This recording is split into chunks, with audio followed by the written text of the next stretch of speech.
Hola, muy buenos días a todos. Bienvenidos al webinar de hoy. Muchas gracias a los que ya están conectados y se están conectando.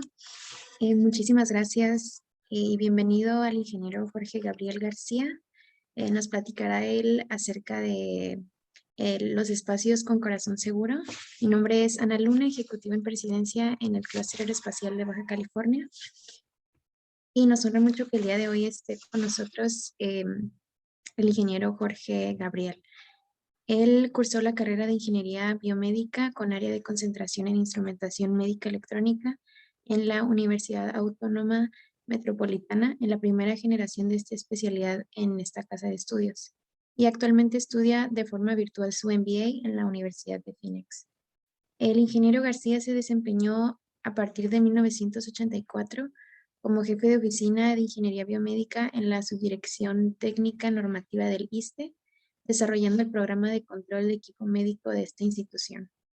En 1985 se desempeñó como responsable de seguridad radiológica e ingeniero de servicio en equipo de altas energías de radioterapia en la Compañía General de Radiología.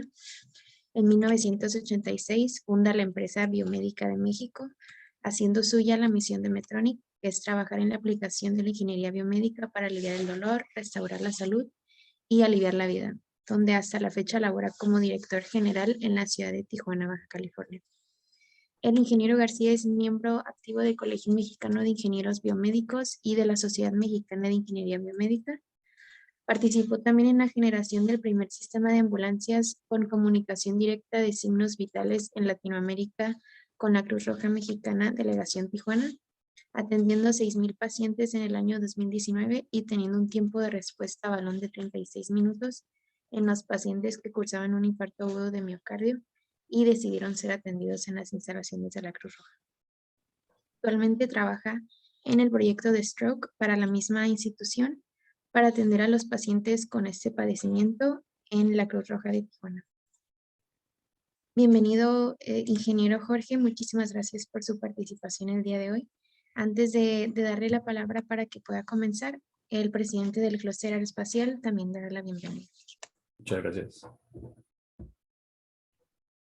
Jorge García, muy buenos días. Buenos días. Gracias por tu participación el día de hoy, que para nosotros es muy importante porque nos habla de algo que es vital, que es la salud y la prevención de muertes innecesarias, como bien se manifestó.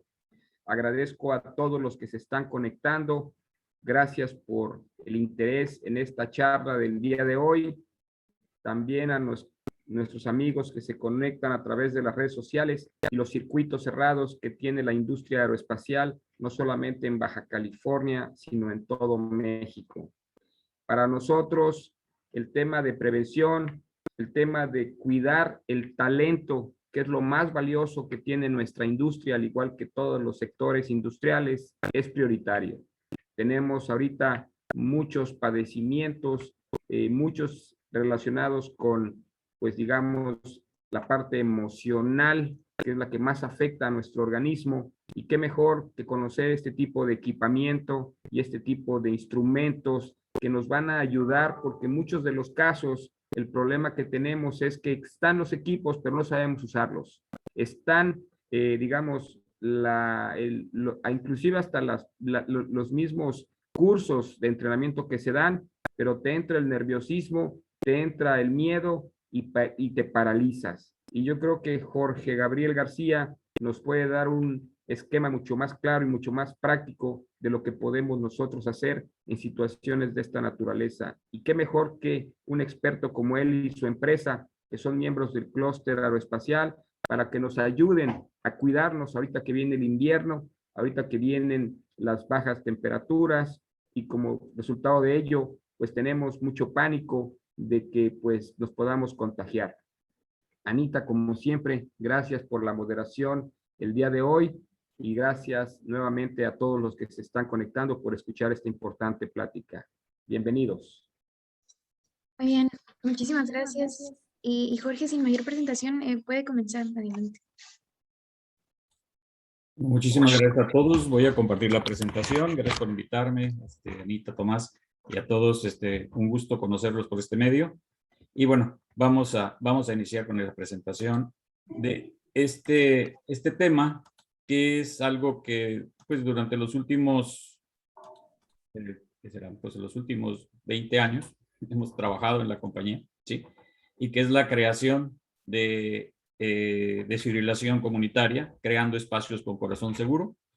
Ese es uno de los puntos importantes, porque tenemos estadísticas que, por ejemplo, en los Estados Unidos, cerca de 350,000 personas mueren anualmente por este padecimiento, ¿sí? Y antes de implementar un programa de corazón seguro, tenemos que solamente el 5% de estas personas sobreviven o sobrevivían, ¿sí? Al implementar un programa de estas características, se tiene una sobrevivencia mucho mayor, y ahorita vamos a ver por qué, ¿sí? Voy a apagar mi cámara porque se me está viciando aquí. Gracias. Entonces, nosotros, siguiendo esa estadística y en base a lo que nos compartió la Asociación de Urgencias Médicas de México, ¿sí? El doctor Julio García, en México, y en una estadística que pudiéramos homogeneizar, pues, 1 de cada 1,000 personas muere anualmente de este tipo de padecimiento. 120,000 personas por año en nuestro país, 330 personas por día en el país. Tijuana tenemos 2,5 millones de habitantes, tenemos un promedio de 7 personas al día que pueden estar muriendo por este tipo, o que sufriendo este tipo de padecimiento, ¿sí? Algunas son rescatadas, otras no lo son, ¿sí? Entonces, si seguimos nosotros en el esquema de este padecimiento, tenemos que hacer una diferenciación, ¿sí? No es un ataque cardíaco, ¿sí? Como tal, ¿sí? El ataque cardíaco es un sinónimo de infarto, de acuerdo a la nomenclatura que se utiliza en la medicina, y tiene síntomas previos, ¿sí? Y a las personas, algunas de ellas, la mayoría tienen antecedentes de enfermedad cardíaca o están predispuestos, ¿sí?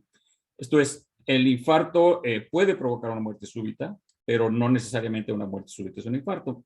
Y ese es un punto en el que en nuestro país la estadística a veces no es tan clara, porque se habla de infarto fulminante, ¿sí? El paciente estaba parado, se cayó, sufrió un infarto fulminante. No, sufrió una muerte súbita cardíaca desde el punto de vista clínico, ¿sí?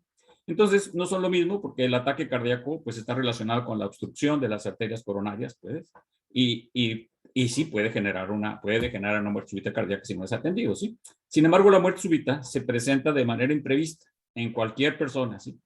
Y está relacionado con el mal funcionamiento del sistema cardíaco eléctrico del corazón, ¿sí? Son dos cosas totalmente. Una, así hablando en términos generales, una cosa es tubería y otra cosa es la parte eléctrica, ¿ok? ¿Sí? Entonces, esas son las dos diferencias que hay. Entonces, lo vemos aquí, el corazón late de una manera totalmente irregular cuando tiene una muerte súbita cardíaca, y cuando tiene una obstrucción en las arterias coronarias, bueno, pues duele el pecho, duele la mandíbula, sudor frío, etcétera, etcétera. Así que son las características principales de un infarto. Entonces, la muerte súbita entonces es una falla eléctrica en el sistema de conducción del corazón que nos va a provocar una fibrilación ventricular. Aquí les voy a compartir un video para que vean ustedes un ejemplo de lo que estamos hablando, ¿sí?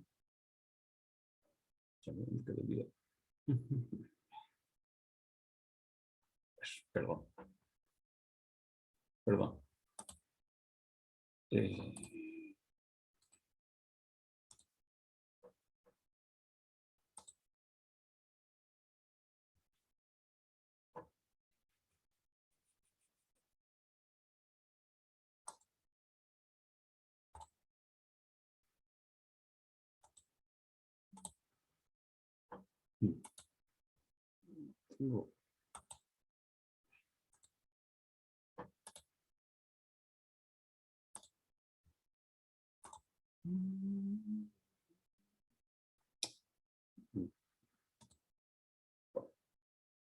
Es que no, aquí está.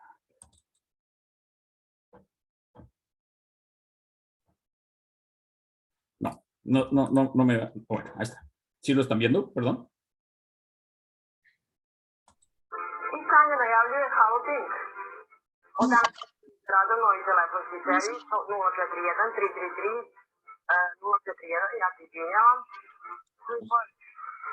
Se escucha, pero no se mira.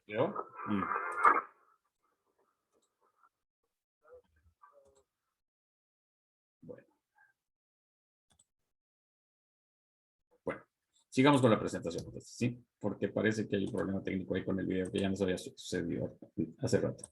Bueno, lo importante aquí es ver que la cantidad no sé si vieron ustedes lo que sucedió con un futbolista hace poco, ¿sí? En un campo de fútbol, estaba jugando, cayó de repente, tuvo una muerte súbita cardíaca, hubo necesidad de intervenirlo con un desfibrilador que tenían en el estadio, fue trasladado a un hospital y se le colocó un desfibrilador definitivo para que pudiera seguir con vida, ¿no? Entonces, esto es parte entonces de lo que sucede con la actividad eléctrica del corazón. Tenemos un evento eléctrico, estos son los eventos eléctricos típicos del corazón, el latido propio del corazón, que lo que va a hacer es estimular al corazón para que haya un evento mecánico, el pulso que tenemos, ¿sí? Y después de ahí tenemos una coordinación general entre todas las cámaras del corazón, ¿sí? De acuerdo a la distribución eléctrica que inicia aquí, viaja por todo el corazón y nos provoca un orden en el latido cardíaco. Cuando nosotros tenemos una fibrilación ventricular, eso se pierde, ¿sí? Lo que tenemos es primero una taquicardia, ¿sí? Normalmente, taquicardia ventricular, y después tenemos una fibrilación ventricular que es un desorden total en el proceso de la actividad eléctrica del corazón. Y esto nos lleva a una muerte súbita cardíaca. ¿Qué nos puede generar este tipo de padecimiento? Nos puede generar el estrés, ejercicio excesivo, hablando como ejercicio excesivo, que es la frecuencia máxima a la que tenemos que llegar con nuestro corazón cuando estamos haciendo ejercicio. 220 menos nuestra edad por 0.85 nos da la frecuencia máxima de entrenamiento que tenemos que seguir para estar seguros. Uso de bebidas estimulantes, infarto previo, antecedentes familiares de muerte súbita cardíaca, que pueden ser algunos padecimientos congénitos inclusive, ¿sí? Y esto es lo que se presenta normalmente. Entonces, la fibrilación ventricular va a ser un ritmo totalmente fuera de control, que va a producir que el sistema de bomba del corazón sea ineficiente, es decir, el paciente se va a quedar inconsciente, no va a respirar y no va a tener pulso. Entonces va a tener una asistolia o una falta de latido cardíaco y muerte si no se desfibrila. Y para esto, bueno, nosotros lo que tenemos que hacer es provocarle una descarga eléctrica para poder lograr que el paciente recupere su ritmo cardíaco. Así, en términos generales, esto sería lo que es una muerte súbita y cómo recuperarla, ¿no? Y también, bueno, tenemos algunas cosas que se dicen que la muerte súbita es preferentemente en hombres, ¿no? La realidad es que es en los dos sexos, ¿sí? La edad avanzada, ¿no? Cualquier edad, deportistas de 30 años, 40 años, 20 años, se mueren de muerte, niños mueren de muerte súbita. Sobrepeso, fumador o alto colesterol, usualmente no hay factores de riesgo claro. ¿Sí? Historial médico, un ataque cardíaco previo, usualmente sin historial cardíaco, la muerte súbita. Dolor en el pecho y mareos, usualmente sin ningún tipo de síntomas, ¿sí? Entonces, esto es parte de lo que nosotros hemos encontrado en la literatura, es parte de lo que la Asociación Americana del Corazón, que es uno de los promotores más grandes de los cursos de reanimación cardíaca y de la desfibrilación pública, nos han dicho, ¿sí? Entonces, la única manera de resolverlos, como les decía, es descargar con electricidad, ¿no? A eso se le conoce como desfibrilación. Y de acuerdo a la Asociación Americana del Corazón, se debe realizar de entre los 3 primeros minutos en que se presente el evento, ¿sí? Para poder rescatar al paciente. Después, empezamos en una cadena de supervivencia, tenemos una alerta, ¿sí? Es decir, se cayó, ¿qué hay que hacer? Hay que hablar al 911, hay que darle reanimación cardiopulmonar, hay que utilizar un desfibrilador, hay que solicitar que llegue una ambulancia, 911 nos manda una ambulancia, y después los cuidados en un hospital que permitan que el paciente se resuelva qué fue lo que sucedió con el paciente, ¿sí? Es decir, se le hacen estudios electrofisiológicos, se le hacen otro tipo de estudios de cardio para saber cuáles son las causas posibles de esa muerte súbita cardíaca que presentó, ¿no? Entonces, esta cadena de supervivencia, pues todos formamos parte muy importante, porque si vemos que alguien se desvanece en un centro comercial, se desvanece en un cine, se desvanece en la oficina, bueno, lo primero que hay que hacer es hablar 911, con los que estamos entrenados en reanimación cardiopulmonar. Entiendo que en la mayoría de las empresas tenemos gente entrenada en reanimación cardiopulmonar. Y si no, bueno, entrenar a la gente, a toda la gente de la oficina en reanimación cardiopulmonar, y traer un desfibrilador para poder darle una descarga y, obviamente, cuando lleguen los servicios médicos avanzados, mandarlo a un hospital, ¿sí? El tiempo es muy importante, ¿sí? Porque por cada minuto que pasa, se pierde entre el 7 y el 10% de posibilidades de sobrevivir, ¿sí? Entonces, por eso, si va a llegar una ambulancia, es decir, le llamas al 911, mandan una ambulancia, lo más rápido que pueda llegar la ambulancia, pues serán 15, 20 minutos más, como está el tráfico en las ciudades ahora, ¿no? ¿Sí? Entonces, de ahí la idea de tener este tipo de dispositivos de manera comunitaria, es decir, y estar entrenados para esto, para poder ayudar a cualquier otra persona, ¿sí? La reanimación cardiopulmonar solamente ayuda a extender el tiempo de sobrevida del paciente, pero no resuelve la desfibrilación, no resuelve el problema de fibrilación. Entonces, le podemos dar reanimación cardiopulmonar solo con las manos. Ya hay nuevas técnicas en las que antes se les daba 30 pulsaciones o 30 compresiones en el pecho y luego 2 respiraciones y así se iba, ¿no? Ahora no, ahora solo con las manos se llama, ¿sí? De manera que mayor cantidad de gente pueda entrenarse en este tipo de técnicas de reanimación cardiopulmonar, ¿sí? Entonces, el tiempo es muy importante. Y aquí tenemos estadísticas que nos hablan que si no hay desfibrilación ni desfibrilación temprana, solamente el 2% sobrevive, ¿sí? ¿Por qué? Porque la desfibrilación se hace en una unidad hospitalaria o en una ambulancia. La reanimación temprana con desfibrilación tardía, o sea, se le da RCP desde el principio, pero se le da una descarga de entre el 2 y el 8% sobrevive. Con reanimación cardiopulmonar temprana y desfibrilación temprana tenemos un 20% de sobrevivencia. Y con reanimación cardiopulmonar temprana, desfibrilación muy rápida y, por supuesto, una atención especializada, pues tenemos que en un promedio mayor al 30% sobrevivir. Estas son estadísticas que se tenían cuando llega una ambulancia o cuando se tiene una estadística, más bien, esto es una estadística global, ¿sí? En la que hay países en los que no tienen ningún tipo de estos servicios, ¿sí? Y hay países que los tienen todos, y entonces al hacer la estadística, este es el promedio de rangos de sobrevida. Entonces, lo importante es tratar de que todos podamos participar en esto, y por eso en muchos países se ha creado se han creado leyes relacionadas con esto que ahorita vamos a ver. Entonces, ¿cómo saber si un paciente tiene una muerte súbita cardíaca? Primero, pues como pierde la capacidad de bombeo del corazón, los síntomas van a ser: el paciente está inconsciente, el paciente no respira y no podemos detectarle el pulso, ¿sí? Entonces, este es el punto importante que tenemos que estar entrenados, ¿sí? Y luego, pues, lo que va a hacer el desfibrilador va a detener el ritmo descontrolado y va a permitir el regreso de un ritmo normal que va a generar el pulso, y es el único tratamiento disponible para una fibrilación, ¿ok? Entonces, en base a esto, el Consejo de Salubridad General en el 2013 generó un exhorto, ¿sí? En el que se exhortaba, como se dice, ¿sí? Que a los establecimientos públicos y privados, hoteles, estadios, centros comerciales, cines, escuelas que tuvieran más de 500 personas, tuvieran gente entrenada en reanimación cardiopulmonar y que contaran con desfibriladores automáticos externos en sus instalaciones. Bueno, y se basaban en que, pues, que de conformidad al artículo 30 de la Ley General de Salud, bueno, el Estado tenía que encontrar los medios para prevenir la muerte súbita cardíaca. Y ahora, en este año, el 21 de septiembre de este año, la Cámara de Senadores aprobó la creación de casos protegidos, ¿sí? Y lo pasó a la Cámara de Diputados, aquí me equivoqué, a la Cámara de Diputados para que esto se convierta en ley, ¿sí? Es decir, se está esperando que a principios del año que entra se genere una ley en la que, para espacios cardioprotegidos, cardioseguros, ¿sí? En la que sea obligatorio contar con un desfibrilador, sea obligatorio entrenar a las personas, ¿sí? Para poder resolver este tema, ¿sí? Entonces, bueno, el desfibrilador, como les decía, pues es algo muy sencillo de manejar, ¿sí? Es algo que es pequeño, ligero, resistente, lo puede manejar hasta un niño, ¿sí?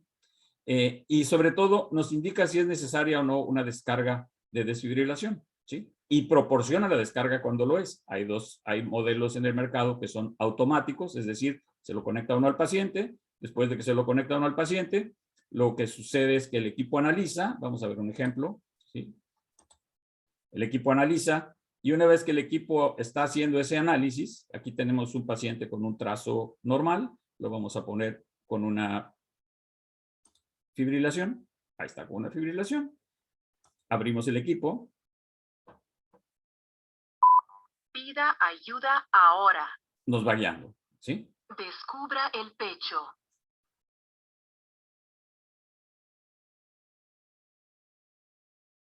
Se espera un tiempo, ¿sí? Se espera un tiempo a que uno descubra el pecho. Tire del asa roja para abrir la bolsa. Desprenda el plástico azul de los electrodos y colóquelos sobre el pecho descubierto como aparece en el dibujo. ¿Okay? Estos puntitos rojos, estos indicadores rojos nos dicen que no están conectados los electrodos, ¿ok? En el momento que los electrodos... No toque al paciente. Evaluando la frecuencia cardíaca. En espera, preparando descarga. Manténganse alejados. No toque al paciente. Administrando descarga. Descarga administrada. Inicie RCP. Ok. Entonces, la idea es que, bueno, después de la descarga, pues nosotros tengamos un trazo normal del paciente, ¿no? Hay casos en los que, pues, el paciente es recurrente, sobre todo si el paciente está sufriendo un infarto y tiene Continúe con la asistencia. El equipo nos va siguiendo, ¿sí? Y va viendo cómo el trazo del paciente se ha modificado o no se ha modificado, ¿sí? Entonces, el equipo nos está dando toda la información. Continúe con la asistencia. Y nos va guiando de voz, ¿ok? Entonces, esta es la manera en la que trabaja un desfibrilador, ¿sí? Lo que vimos es un modo automático. El modo semiautomático, bueno, uno simplemente oprime el botón en el momento que lo requiere. Si por alguna razón cambia la actividad eléctrica del corazón del paciente, el equipo nos dice, el equipo descarga el dispositivo internamente y no permite que haya. Entonces, bueno, hay todos, este es otro modelo del mercado, en lo que todos son fáciles de utilizar, como pueden ver, y algunos tienen características principalmente de atención al usuario, le van diciendo oprima más fuerte,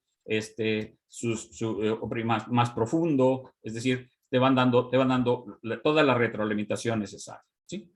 Entonces, lo que tenemos que hacer nosotros para evitar entonces la muerte súbita cardíaca es tener una atención prehospitalaria oportuna y rápida, reanimación, atendiendo como prehospitalaria, la que se puede dar en la casa inclusive, reanimación cardiopulmonar, desfibrilación rápido y sobre todo capacitar a gente en reanimación cardiopulmonar y crear un programa para que el público en general tenga acceso rápido de los desfibriladores, ¿sí? Tenemos el ejemplo del en el 2006 se creó el primer municipio con corazón seguro en el país, pues San Miguel de Allende, ¿sí? Se colocaron en la ciudad, se colocaron 6 desfibriladores y San Miguel de Allende ha rescatado casi, digo, no sé, unas 10 personas aproximadamente por año en este esquema, ¿sí? Entonces, es algo que funciona bastante bien.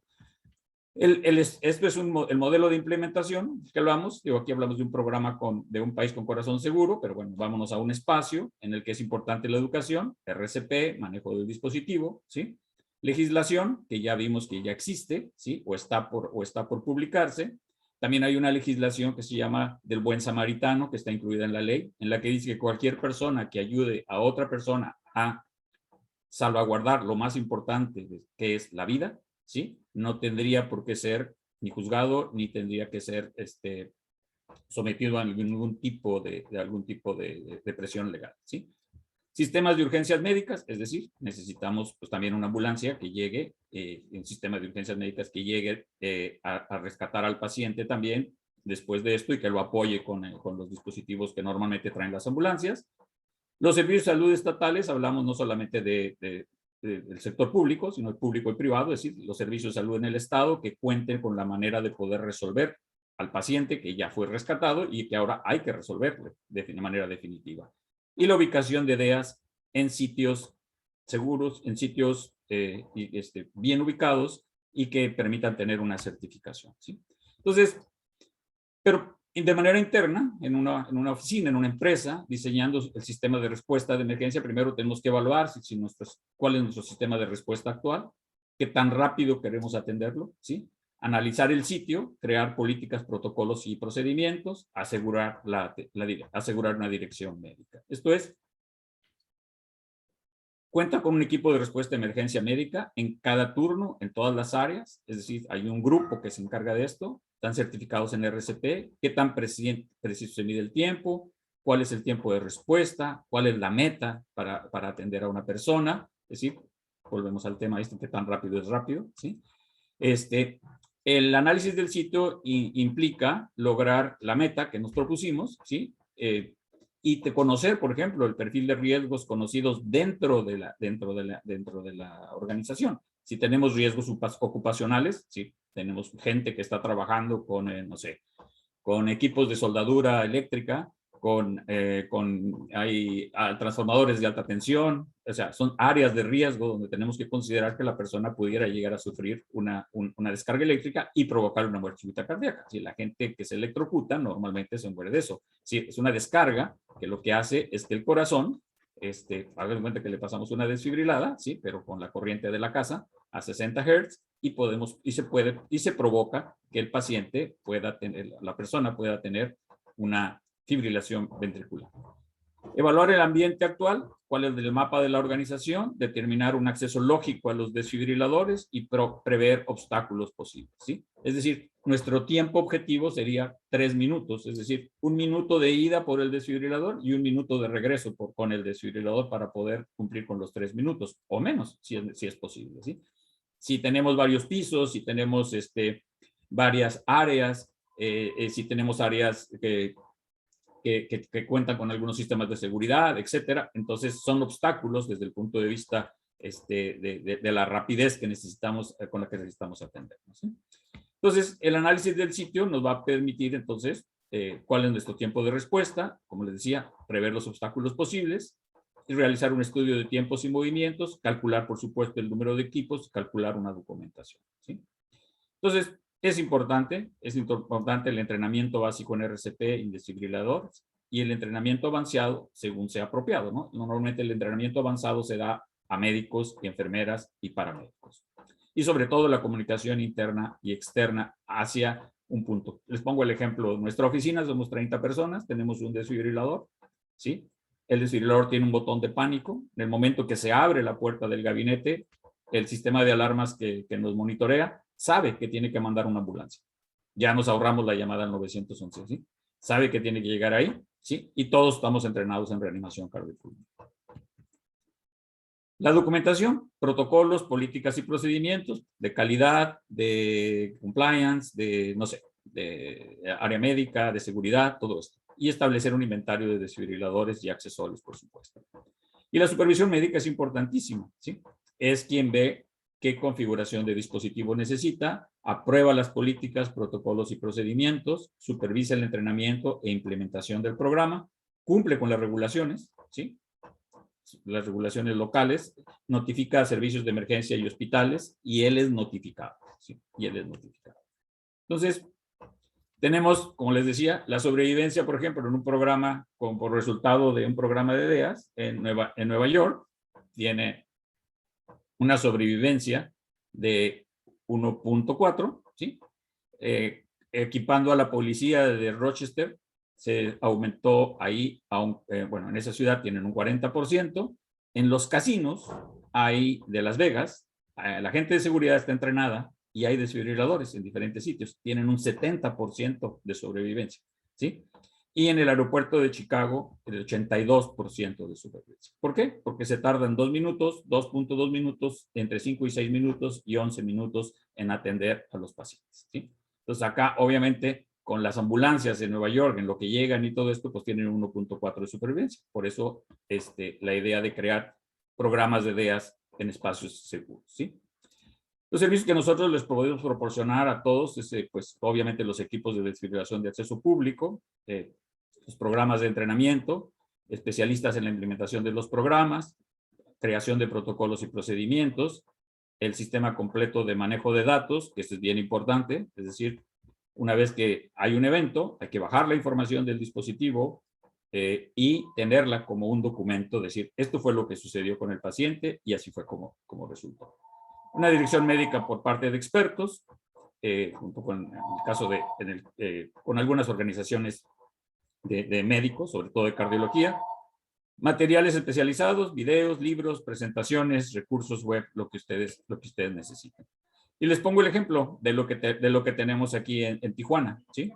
En Tijuana tenemos un sistema en el que marcas al 911, se pide que se busque un DEA, ¿sí? El municipio del 2016 instaló 9 desfibriladores en áreas públicas, como el CREA, el Palacio Municipal, Servicios Médicos Municipales, el DIF, etcétera, ¿sí? Y después se hace la transmisión, llega la ambulancia hace una transmisión de datos, y la transmisión de datos llega a las instalaciones de Cruz Roja Tijuana, y Cruz Roja Tijuana emite una alerta cardíaca, una alerta infarto, así le llaman ellos, ¿sí? Y hace que el grupo de trabajo se presente en las instalaciones de Cruz Roja, donde tienen una sala de hemodinamia de última generación, dicho sea de paso, y pueden hacer hasta cirugía cardíaca en ese procedimiento, ¿sí? Entonces, es algo que contamos en nuestra ciudad. Esta es una torre de vida, que es una torre de vida que tenemos en Plaza Patria, ¿sí? La que tenemos el gabinete, adentro está el desfibrilador, aquí hay otro desfibrilador, ¿sí? Y aquí en la torre viene todas las guías de lo que hay que hacer durante el procedimiento que se está teniendo. Esto es en la ermita, ¿sí? En la unidad deportiva Ermita, ahí hay también un desfibrilador, ¿sí? En la caseta de la policía. En algunos eventos, como el evento de ópera en la calle Tijuana, se colocaron torres de vida también para proteger a la ciudadanía. La UABC tiene cerca de 45 dispositivos en todos sus campos, ¿sí? Y bueno, lo más importante de todo es poder salvar una vida. Pues, muchísimas gracias. Con esto termino la presentación. Muy bien, muchísimas gracias, Jorge, por la presentación. Ya recibimos algunas preguntas. La primera de ellas dice, ¿puede cualquier persona manipular un desfibrilador o requiere certificación para usarlo? Estos desfibriladores de acceso público, hay que hacer la diferencia entre los desfibriladores de acceso público y los de uso hospitalario, ¿okay? Los desfibriladores de acceso público pueden ser utilizados por cualquier persona que tenga, obviamente, el conocimiento mínimo del manejo del equipo y de reanimación cardiopulmonar. Eso es lo que dice el registro sanitario de los equipos. Muy bien, muchas gracias. La siguiente dice, ¿qué responsabilidad legal tiene la persona que aplica un desfibrilador si el paciente fallece? Bueno, de acuerdo a lo que se habla en la iniciativa de ley que creó el Senado, que habla de la ley del buen samaritano, implica que cualquier persona que tenga el conocimiento puede atender a una persona, que tenga los conocimientos básicos, como pues, cualquiera de nosotros, puede atender a una persona y no tendría por qué ser sujeta a ningún tipo de pues, de presión o de sanción, ¿sí? Y al contrario, si tienes los recursos y tienes los conocimientos y no la atiendes y te lo demuestran, pues al revés. Ahí sí eres responsable, ¿sí? Ahí sí eres responsable. ¿Ok? De acuerdo, muchas gracias. La siguiente pregunta dice, ¿su empresa da cursos para el uso de los desfibriladores? Sí, nosotros tenemos gente especializada para el curso de los desfibriladores. Bien. Y la siguiente dice, ¿los municipios en Baja California tienen desfibriladores en las instalaciones de gobierno? Bueno, Tijuana tiene en el centro, en el Palacio Municipal, ¿sí? Tiene en el Servicios Médicos Municipales, tiene en el DIF que está en Avenida Insurgentes, en el Parque Morelos, en la Ermita, en la Casa de la Cultura, Altamira, en el CREA y me falta uno, en la CESP, En la CESCO, ¿ok? Sí.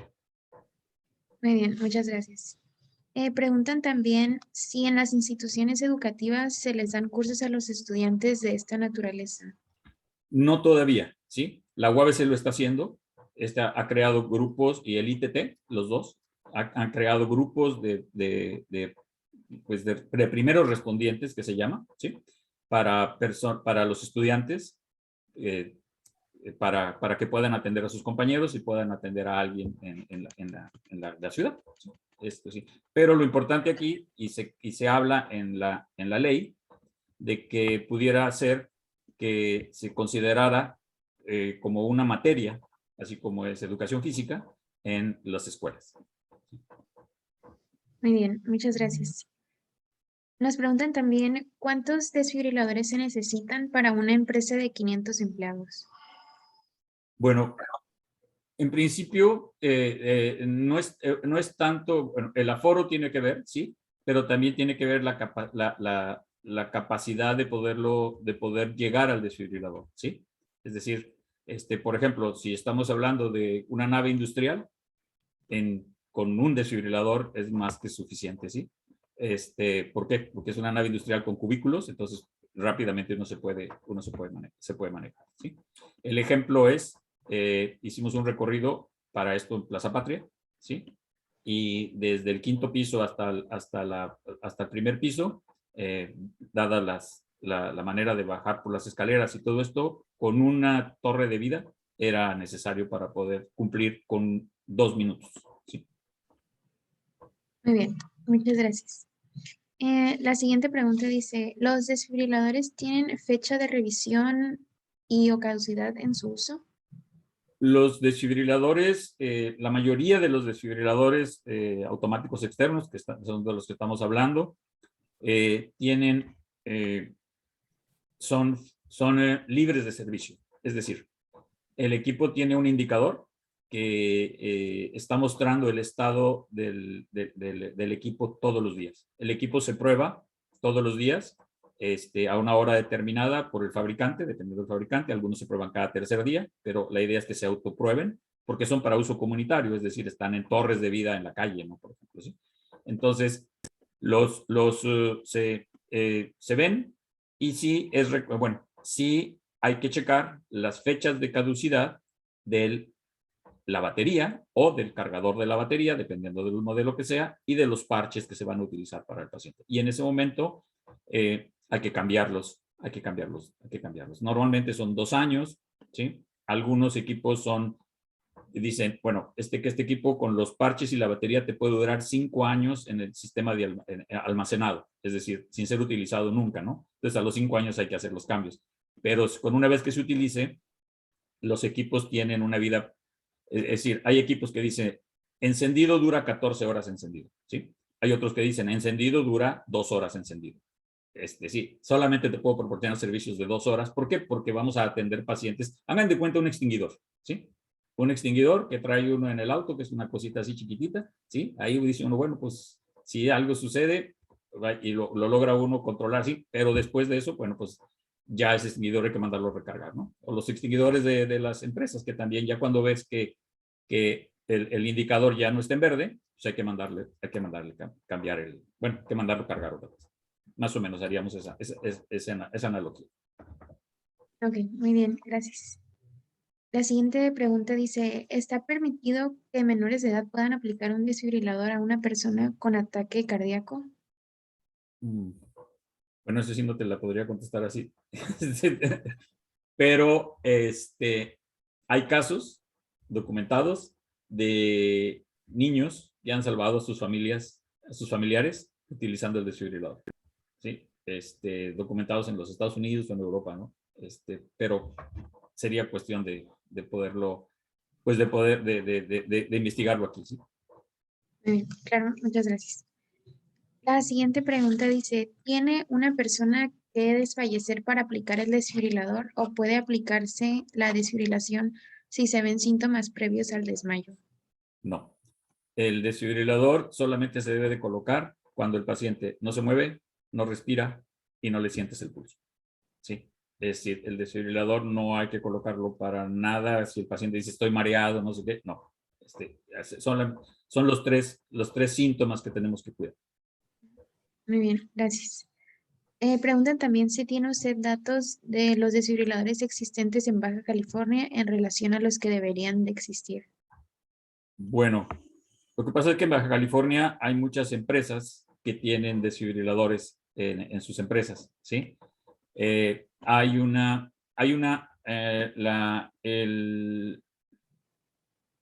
Instituto Tecnológico de Tijuana hizo una aplicación en la que tiene documentados todos los desfibriladores que hicieron eso como servicio, como parte de su servicio social, los estudiantes, y documentaron en esa aplicación todos, dónde están todos y cada uno de los desfibriladores, que bueno, que obviamente les permitieron dar de alta, sí, en esa aplicación. ¿Cuántos debería de haber? Híjole, pues esa es una pregunta muy interesante, ¿sí? Hay centros comerciales que no tienen ninguno, ¿sí? Definitivamente ahí debería de haber, ¿no?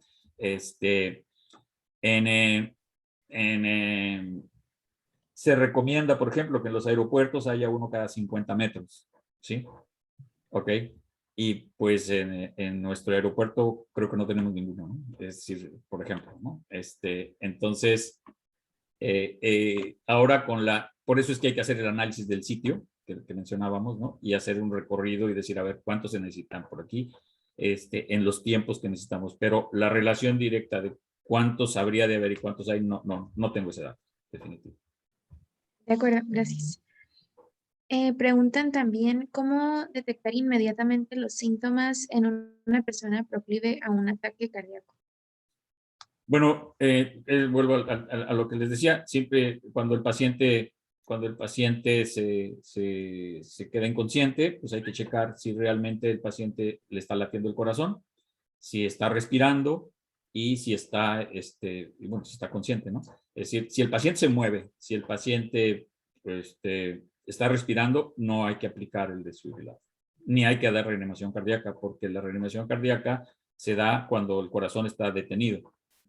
O que está latiendo a una frecuencia tan grande o desordenada que no es posible que funcione como bomba. Es ahí lo que nosotros vamos a hacer, es hacer que funcione como bomba. Pero si el corazón está latiendo, aunque sea a una velocidad,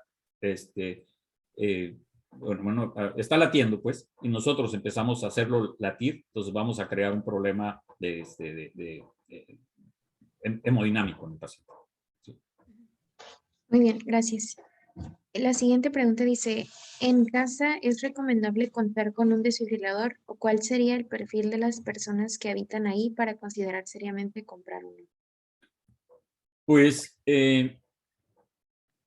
es importante tenerlo en casa, es decir, ¿cómo te puedo decir? Es decir, tener uno y ponerlo a disposición de los vecinos, ¿ok? Entonces, todos los vecinos saben que hay un desfibrilador y obviamente todos tienes que estar entrenados en reanimación cardiopulmonar, ¿sí? Y platicar esto en la comunidad y que la gente sepa que hay un desfibrilador, ¿sí? Yo traigo uno en el auto, por ejemplo, ¿sí? Y en los últimos 8 años me ha tocado rescatar 6 personas en la calle, ¿sí? Entonces, y porque la gente sabe que traigo, ¿sí? Sí, entonces, ha sido así que llegan, oye, ¿sabes qué? Ahí en el parque hay una persona que no sé qué, entonces, bueno, ahí voy, ¿sí? Y estoy en la aplicación de la Cruz Roja también, ¿sí? En la que la Cruz Roja sabe dónde estoy y me indica dónde hay un posible evento. A lo que yo iría sería que estos desfibriladores pudieran darse de alta en esa aplicación que les platiqué antes y también que también de la que tiene Cruz Roja este conocimiento, y entonces ellos saben que hay primeros respondientes y te pueden decir, ve a la casa de tu vecino, ¿no? Esas son cosas porque si no, pues digo, todos tener uno también, pues no es una cosa tan, hay que organizarnos como sociedad. ¿Sí? Claro, muchas gracias. La siguiente pregunta dice, menciona usted que se han puesto desfibriladores en lugares públicos, en eventos. ¿Esto incluye colocar a las personas que saben usarlos? Sí, Es decir, por ejemplo, en el caso que les mostré de ópera, de ópera en la calle, ¿sí? Se capacitó a todo el staff de la ópera de Tijuana en reanimación cardiopulmonar. Sí, todo el staff de esa época, bueno, es que no sé cómo estén ahora, ¿sí?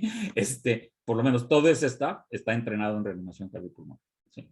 Y nosotros enviamos una persona entrenada en ambas cosas para en caso de que, como decía Tomás al principio, pues te gana el nervio, ¿sí? Entonces alguien que realmente que esté entrenado y que pueda controlar un poquito más la situación. Independientemente que en los eventos públicos el municipio solicita siempre que haya una cantidad de ambulancias dependiendo del número de personas, ¿sí? Siempre tendría que haber una ambulancia por, no sé, una cantidad de personas determinada, ¿sí?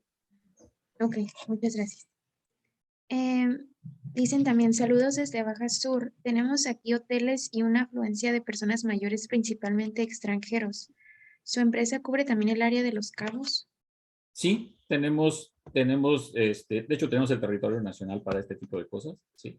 En Los Cabos tenemos una persona en La Paz que pudiera ayudarles, ¿no? Hacer la evaluación de lo que requieren. Ok, muchas gracias. La siguiente dice, hay diferentes marcas de desfibriladores. ¿Su empresa provee diferentes marcas o una en particular? No, por políticas regulatorias solamente podemos proveer una sola, ¿sí? Que es pero sí hay varias marcas, ¿no? ¿puedo decir los nombres sin problema? Sí, claro. Sol, Stryker, Philips, Nihon Kohden, y Minray. Y bueno, y hay como 5 más que son de diferentes, digo, que no son tan conocidas, pues, ¿no? Sí, que no son tan conocidas como esas. Sí. Ok, muchas gracias. La siguiente pregunta dice, ¿qué tan común es el uso de los desfibriladores en México? ¿Hay una cultura del uso del desfibrilador? No, no tenemos una cultura todavía del uso del desfibrilador, me queda claro, ¿sí? Eso es algo que tenemos que empezar a promover. Hay organizaciones, como hay una organización que se llama Salvando Vidas, hay otra organización que se llama RCP para Vivir, hay otra que se llama RCP México, Page MD, que es la que está en San Miguel de Allende. Por ejemplo, San Miguel de Allende, allí el ejemplo de San Miguel de Allende, esta empresa, todos los fines de semana daba cursos de RCP gratuitos a la gente de la ciudad, ¿sí? En la plaza. Entonces, digo, ahí se ha creado una cultura de la reanimación cardiopulmonar, que la idea es que ahora esto crezca por todos lados.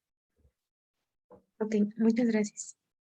La siguiente pregunta dice, ¿se puede multar a una empresa si no tiene un desfibrilador y se muere una persona que pudo haberlo necesitado?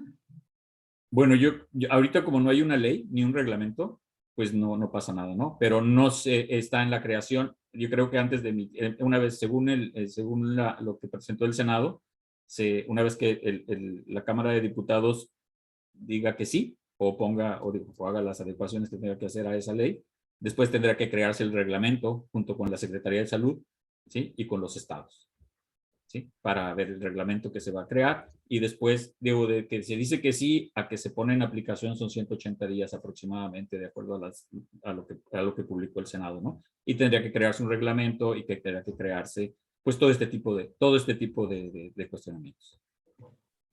Ok, muchas gracias. Preguntan también cuánto dura el curso de RCP y si usted lo imparte, dónde y cuánto cuesta.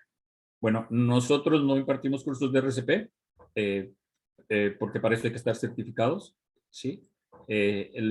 Nosotros nos organizamos normalmente con la jurisdicción sanitaria, ¿sí? O con los bomberos o con Cruz Roja, ¿sí?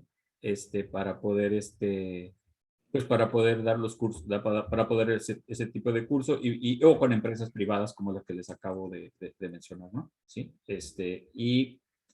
La UABC está dando cursos de RCP también, quizá esa podría ser una opción. Porque la UABC ya es sitio de la Asociación Americana del Corazón, certificada por ellos, y pueden dar cursos certificados. Porque la idea es tener esa certificación, ¿sí? Porque un curso de RCP, pues, una enfermera, un médico, un paramédico te puede dar un curso de RCP, pero sin una certificación oficial, vamos a llamarle así. Ok, muchas gracias. Preguntan también, con la nueva ola del COVID y el COVID en general, ¿es ahora más importante tener un desfibrilador o no existe correlación? Bueno, esa es una pregunta muy interesante. Creo, no, hay pacientes que tienen post-COVID o durante el COVID, pueden llegar a tener problemas de coagulación, ¿sí? Que pueden llegar a tener problemas pues, que hay un taponamiento de las arterias coronarias, pudiera ser, ¿sí? Y pudiera llegar a necesitarse. Digo, yo lo hablo por la experiencia que vivimos con esto del COVID. A mi hija le dio 3 veces, ella es médico, ¿sí? Y había un factor que se llama dímero, que dice más o menos los factores de coagulación, que ya tenía 2000, cuando lo normal son 100, ¿sí? Entonces, el cardiólogo que la atendía, pues sí, le tuvo que dar unos anticoagulantes para tratarla, ¿no? Entonces, sí, y nos dijo aguas, porque pudiera presentar algún problema. Entonces, sí hay una correlación, habría que, pero eso definitivamente sería mejor preguntarle a un médico. Ok, muy bien, gracias. Preguntan también si su desfibrilador es de origen estadounidense. Sí, son norteamericanos los que nosotros manejamos. Muy bien. Y nos comentan también, ¿usted que ha salvado vidas se considera un héroe? Yo creo que sí. ¿O cuál es su opinión? Pues, híjole, pues es que cuando te dedicas a esto, definitivamente es una gran satisfacción el poder aplicarle a alguien esto, y pues tengo 20 años en esto de estimulación cardíaca artificial, ¿sí? Tanto en los quirófanos como cuando nos ha tocado darle reanimación a alguien o ver que algo que lo que hiciste te ayudó para eso, pero pues es mi chamba. Es mi chamba, ¿no? Así que digas, bueno, no sé. Es mi chamba, definitivamente, sí. Muchas gracias. Y nos comentan también, ¿qué les sugiere a las personas que hagan ejercicio, alimentación para cuidar su salud y no tener que usar un desfibrilador? Bueno, ahí sí yo no soy médico, pero bueno, pero hay que comer bien. Sí. No, ahí sí esa pregunta sí ya no pues, realmente la gente tenemos que hacer ejercicio, ¿sí? Comer sanamente y tratar pero fundamentalmente pues yo creo que pues tener la asesoría de algún médico familiar o algo por el estilo, ¿no? Digo, sí, ahí sí yo no. ¿Qué te puedo recomendar? Pues lo que, pues, comer bien, ¿no? Comer bien y vivir en paz para tratar de estar sanos. Claro. Y nos preguntan también ahora cuáles son los malos hábitos que debe evitar. Bueno, hay algunas cosas que provocan la muerte súbita cardíaca, como puede ser pues la drogadicción, ¿sí? Es decir, el uso de cocaína y de heroína está demostrado que te puede provocar una muerte súbita cardíaca. El combinar bebidas energéticas con alcohol también. Se ha visto que hay pacientes que son susceptibles de tener una taquicardia y una fibrilación, ¿sí? Digo, eso está documentado. Hacer ejercicio en exceso, me refiero sin el control de los que hablábamos, está también documentado que el corazón se engrosa, como cualquier músculo, y puede provocar una insuficiencia cardíaca o bradicardias por exceso de ejercicio. Todo en exceso está mal, pues, ¿no? ¿Sí? Entonces, pero fundamentalmente, pues es un médico o un especialista quien te debe de guiar en eso, ¿no? Digo, hay pacientes, no enfermedades, ¿no? Me queda claro, ¿no? Cada quien respondemos de manera diferente, pues hasta los medicamentos, ¿no? Como lo hemos visto con, no sé, pues como por ejemplo lo último que hemos visto, pues las vacunas, ¿no? Hay quien ni siente nada y hay quien no se puede ni mover, ¿no? Cada quien responde de manera diferente. Claro. Bueno, Jorge, muchísimas gracias. Esta fue la última pregunta que teníamos. Pues una vez más, agradeciéndote por tu presentación y tu plática. Eh, bueno, te doy la palabra una vez más por si tienes comentarios de conclusión. Pues realmente la conclusión es que consideremos esto de una manera seria, pues, ¿no? Porque realmente sí se pueden rescatar vidas, ¿sí? Y tratar de hacerlo lo más, pues lo más, hacerle la mayor publicidad pues a esto, sobre todo de la reanimación cardiopulmonar, porque hay gente que a veces la vemos que requiere este tipo de atención en sitios o en la calle, ¿no? Y es importante poder apoyar para salvar una vida, ¿no? ¿Sí? Platicando con unas personas de San Miguel de Allende me decían que después de los cursos de RCP habían visto un fenómeno, que la gente era más amable con todos, por alguna razón. No se lo explicaban, pero decía, después de que capacitaron a los niños, que capacitaron a la gente, de repente como que la gente es más amable, ¿no? Te la encuentras en la calle y te ve raro, lo que sea, te pregunta, ¿qué te pasa, no? Aunque no esté, no sean amigos ni nada por el estilo, ¿no? Entonces dice, hemos visto ese cambio de que la gente se convirtió de repente mucho más empática en esto. Y pues las personas que han rescatado gente allá en San Miguel, que conozco varios, ¿sí? Pues les cambia la vida totalmente, ¿no? Definitivamente. Claro. Bueno, muchísimas gracias una vez más. Y antes de dar por finalizada la sesión, el presidente del clúster también dará sus comentarios finales. Gracias. Jorge Gabriel García, muy nutrida tu plática, muy clara, como bien dijiste, con el corazón. Eso fue lo que nosotros, al menos yo me quedo. Realmente fue una plática muy profunda a pesar del tiempo, muy clara, muy concisa. Te agradezco, me llamó la atención el número de preguntas muy puntuales que se hicieron a través de las redes sociales y a través de los circuitos cerrados de la industria aeroespacial. Vimos con gusto el interés y pues a cada pregunta tus respuestas fueron muy acertadas, lo cual me quedo con el deseo de inclusive nosotros promoverlo industria de manera mucho más agresiva. ¿Por qué? Porque en nuestro sector tenemos gente vulnerable, tenemos gente con padecimientos. Esta pandemia nos ha hecho reflexionar mucho y también muchos de nuestros amigos se nos han adelantado. Esto pues nos ha marcado aquí en la industria aeroespacial y en particular en el clúster donde algunos de ellos eran miembros del consejo directivo, ya no están con nosotros. Así que cuenta con toda nuestra disposición para ser promotores de tu producto, de tus servicios, de tu conocimiento, porque lo necesitamos. Vienen periodos ahorita complejos, el invierno es pues muy, digamos, impredecible en cuanto a la salud, te da un gripa, te da una tos, te da un catarro y automáticamente empiezas a pensar de más. Y yo creo que esto nos da un poquito de seguridad de saber que si algo sucede, si a un familiar querido, principalmente con problemas de padecimientos, pues puedan ellos tener al menos la tranquilidad mental y emocional de que cerca de su casa o en su casa o en su oficina o en su área de trabajo existe un desfibrilador. Por lo tanto, de mi parte, muchísimas gracias, Jorge Gabriel García, por esta importante contribución a nuestros miembros de la industria aeroespacial. Muchísimas gracias, Yanita. Gracias por tu moderación el día de hoy. Te lo agradezco como cada jueves. Saludos a todos. Muchísimas gracias. Que tengan un excelente día. Gracias por invitarme a participar. Hasta luego. Claro, Jorge, muchísimas gracias a ti y a los que se conectaron también agradecerles, invitarlos todos los jueves a las 8 de la mañana en horario de Baja California a conectarse a nuestros Zooms especializados. Buen día a todos. Hasta luego. Gracias.